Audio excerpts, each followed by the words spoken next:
Welcome to the Liberace Mansion.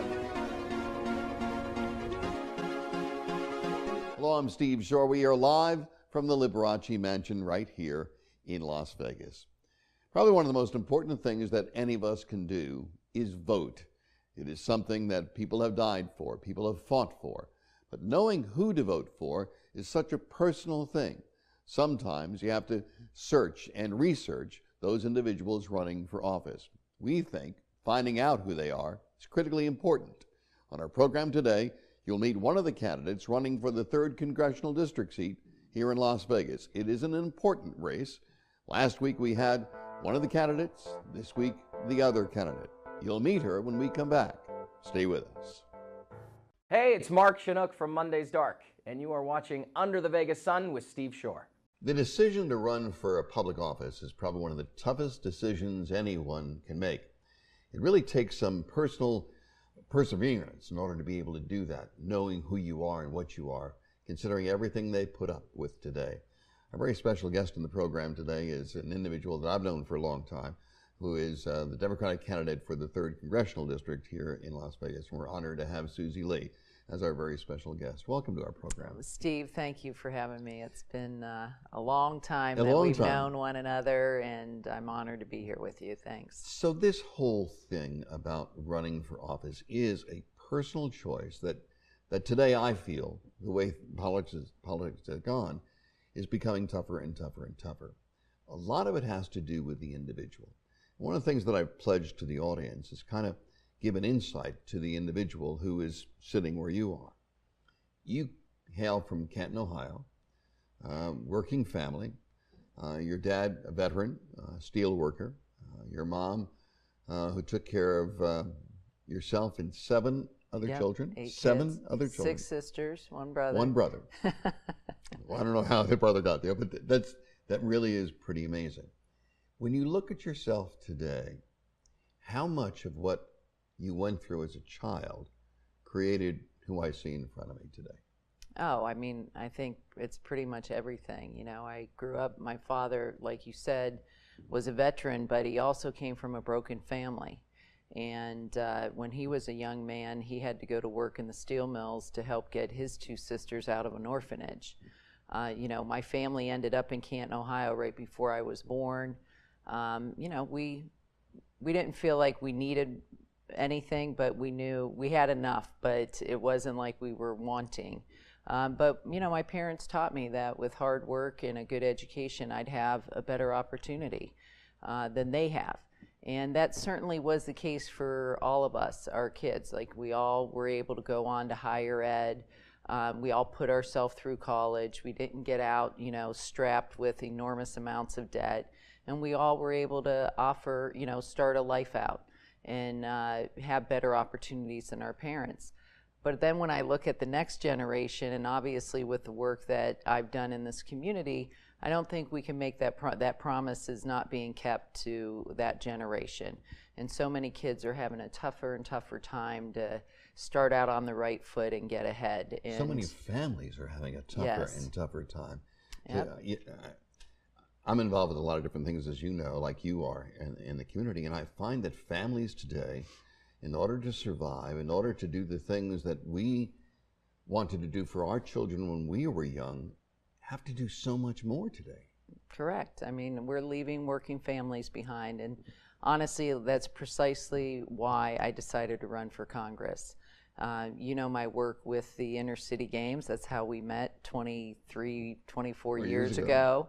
And then with the, you know, now the after school all-stars, and then with communities and schools. I mean, I've had a front row seat and working with families who are struggling to make ends meet, you know, struggling to put food on the table. And so, and then you look at what's happening in Washington, and it seems like every time you turn around, they're delivering for special interests.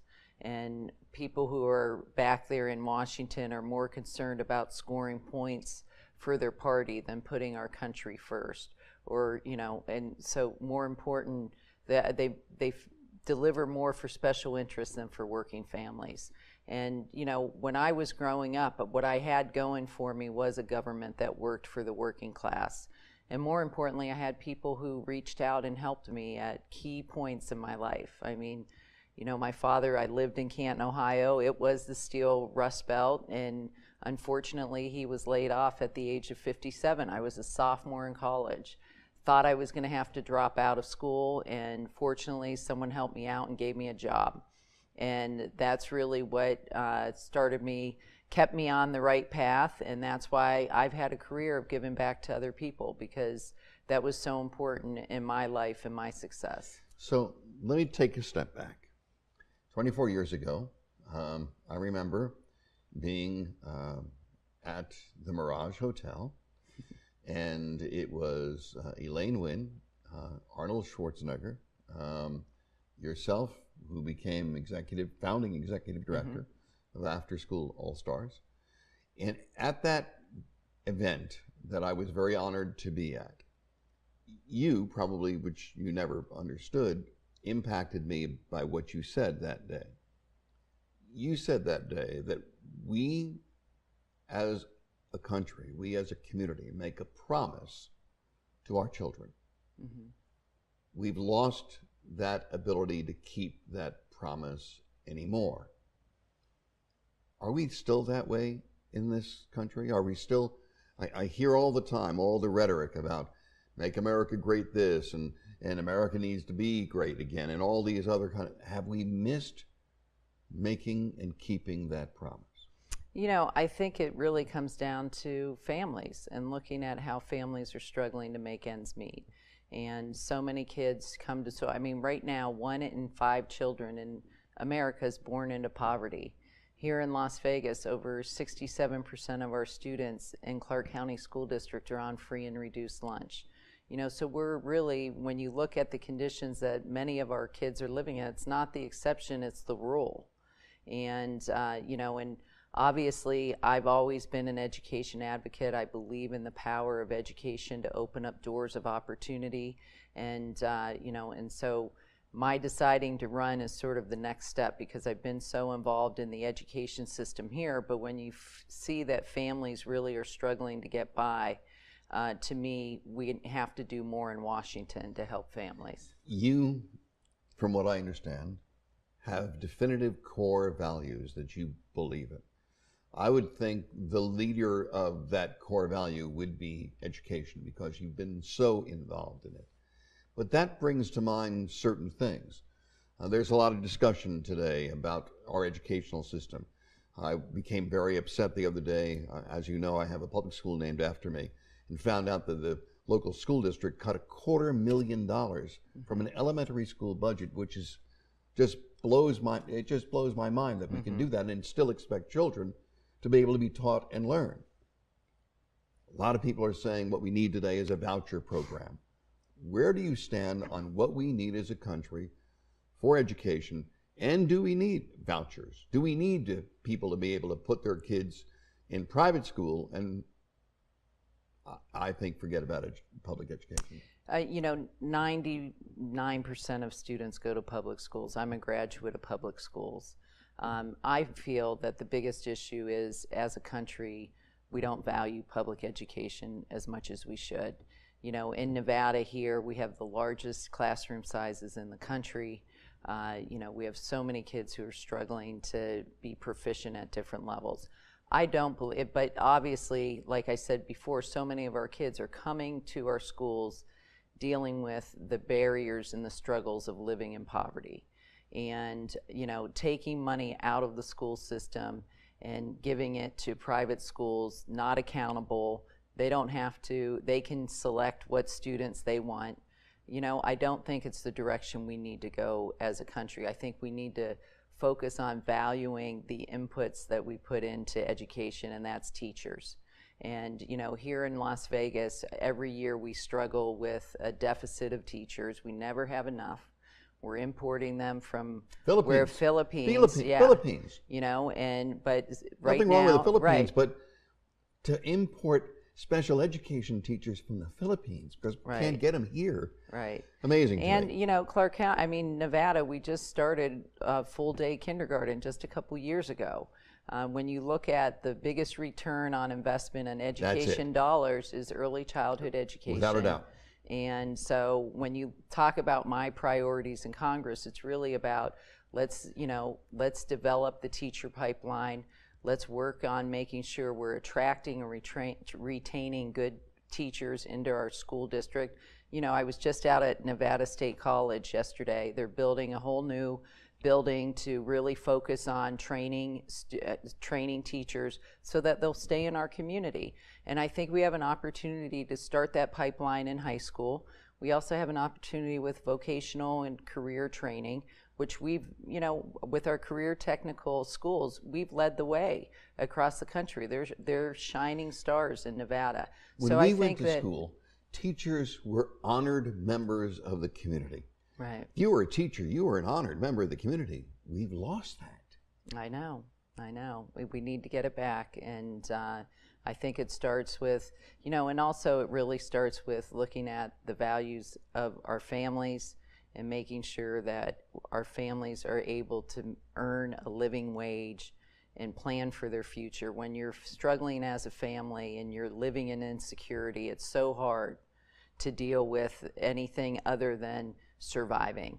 And so we really need to be focusing on how we're supporting families so that they're able to thrive, not just survive. I'm going to take a break for a couple of seconds. When I come back, I want to talk more about your core values, the things that make Susie Lee tick, because I think it's important for the audience to see who our candidates are, and I think that's an important part of who you are. So we'll take a break. When we come back, more about the core values of Susie Lee, because I think we do, as voters, need to be able to understand that and see that. We'll be right back. Stay with us.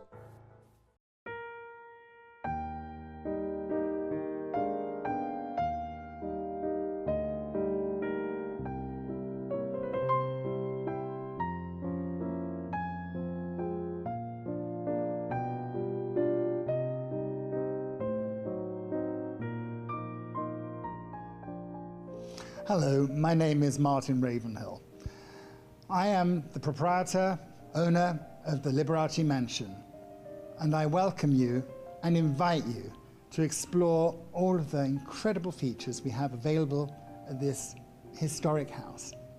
Liberace lived here from 1974 until his death in 1987. Since then, I've been able to remodel and restore this house to its former glory.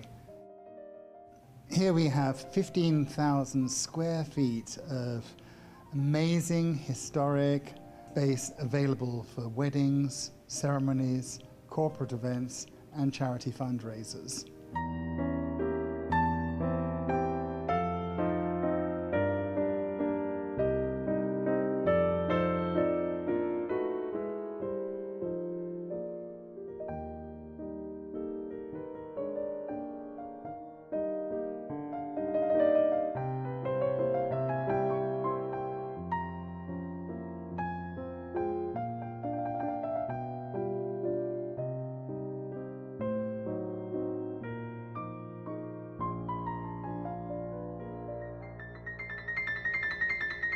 The Liberace Mansion.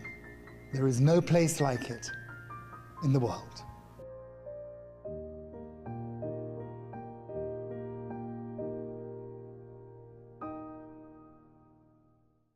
What makes a person tick? Who is that individual? What's the core of who they are? Our very special guest today on the program is Susie Lee, Democratic candidate for the 3rd Congressional District. And I think knowing who that core value and what those core values are very important. Welcome back to our program. Thanks. Before I get to that, let me ask you a question. I have been around for a long time. I've known a lot of people. I remember going to Washington, D.C. with Paul Laxalt. I was there with Howard Cannon. I was there, of course, with Harry Reid during many, many times. And it used to be that you would go there and somebody like Laxalt or Harry Reid would say, come join me for lunch in the Senate Right. or the Congressional lunchroom. And you would go in there and you'd see around the table Republicans and Democrats. They were all in the same room. They were all on the same table. You don't see that anymore. It's all separated. as a candidate, how do you see yourself working across the aisle? Is it something that it's easy to talk about but not really happen?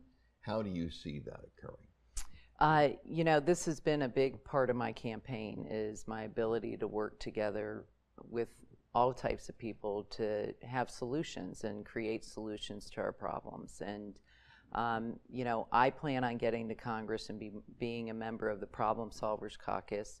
This is a caucus that is specifically designed to try to bring Congress back to the middle to find solutions to tough problems. One Democrat has to join with a Republican. Right now it's 24 Democrats and 24 Republicans, and it's really geared towards let's become a voting bloc so that we can start to either move legislation or block legislation and try to put together not only that, but also put forth rules and rule changes that try to bring Congress more towards the middle. So No Labels is an organization that's come out with a proposal called Break the Gridlock, and it's really designed to, you know, the new leader, whether it's a Democrat or Republican, to adopt rule changes that, you know, over the course of 200 years, our founding fathers' rules have gotten whittled away, and right now, for instance, you know, one person or one faction can try to vacate the chair, meaning try to take out the speaker. And so it becomes where you get either the left or the right who are really driving the agenda. And so this caucus and these rules are really tried to bring us back to, you know, making sure that if we have a majority who wants to vote on something, we bring it to the floor where one person cannot block consideration of a bill that the majority of people want to deal with. And I think we really need to get to that. So let's talk about now these core values, because that goes exactly to what you're talking about. Probably one of the more controversial topics in Washington, in both houses, continues to be immigration. Where does Susie Lee stand? You know, again, I think that immigration is totally, what's going on with immigration right now really exemplifies what's wrong with Congress. I mean, again and again, we have had bipartisan proposals and bipartisan solutions that have not been brought to the floor to vote. You know, I believe that we should have strong borders. I believe that there's cost-effective ways that we can do it that depend on technology and fences. I don't believe we need a wall across the southern border. A wall where appropriate. You know, I think in my opinion, it becomes a symbol rather than part of the solution. But, you know, we need to have a earned path to citizenship for people who are living here, who are, you know, law-abiding citizens. They're working and they're paying taxes. And there was a bipartisan bill in 2013 that didn't get a vote.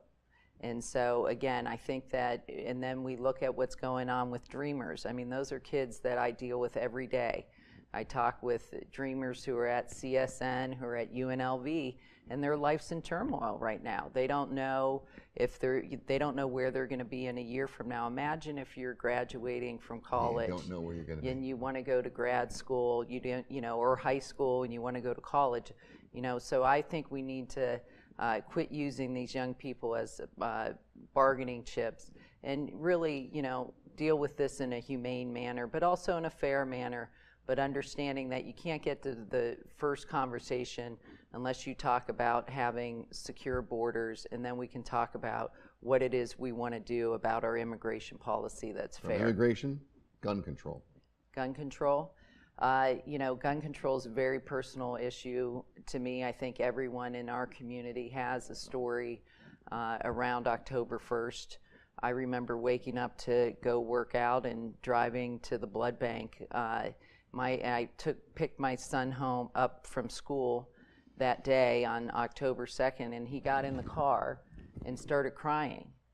You know, I mean, this is a boy who never cries, 13 years old, and he said, you know, this guy didn't see these kids. He doesn't know who they are. I mean, these people how can this happen? as a mother, you always want to say, don't worry, it will never happen to you, I'll take care of it. And we can't. We've had over 200 mass shootings since then. And, you know, again, this is the dysfunction in Congress. Nothing's been done about bump stocks. Nothing's been done about universal background checks. I think that, you know, I believe in the Second Amendment.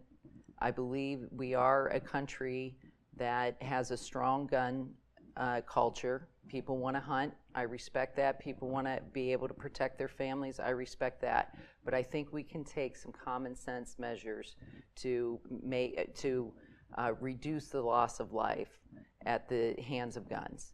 And, you know, to me, first and foremost, it begins with universal background checks, which the voters of Nevada had already passed. Already said. Yes, you know, and we need to make sure we're keeping guns out of the hands of dangerous criminals. You know, I also look at an area where we can reach across the aisle, and I hear mental health becomes a big conversation point when we start talking about it. That's my next question. Healthcare. Yes, healthcare. And involved in mental health. Yeah, and mental health. And we don't do enough. Right, and so, you know, I hope that this can be an opening where we as a country decide that we really need to take mental health seriously and expand our services that we provide to people who are struggling with mental health illnesses. Should we change, improve the Affordable Care Act? I believe that, listen, in Nevada, we saw a 42% increase in people who now have insurance who before did not. Again, this is a personal issue for me. My parents, you know, I told you my father was laid off at 57. He was never really able to find a comparable job.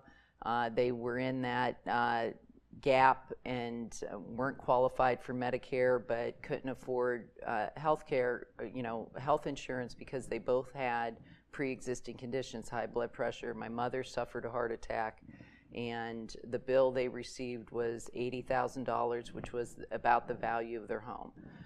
You know, after we went in and talked to the hospital, what they would have billed an insurance company for that same bill was $20,000.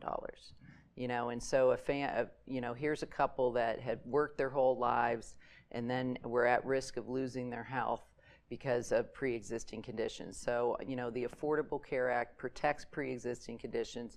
I don't think it was perfect. I think there are things we need to do to repair it, but I don't think we need to repeal it.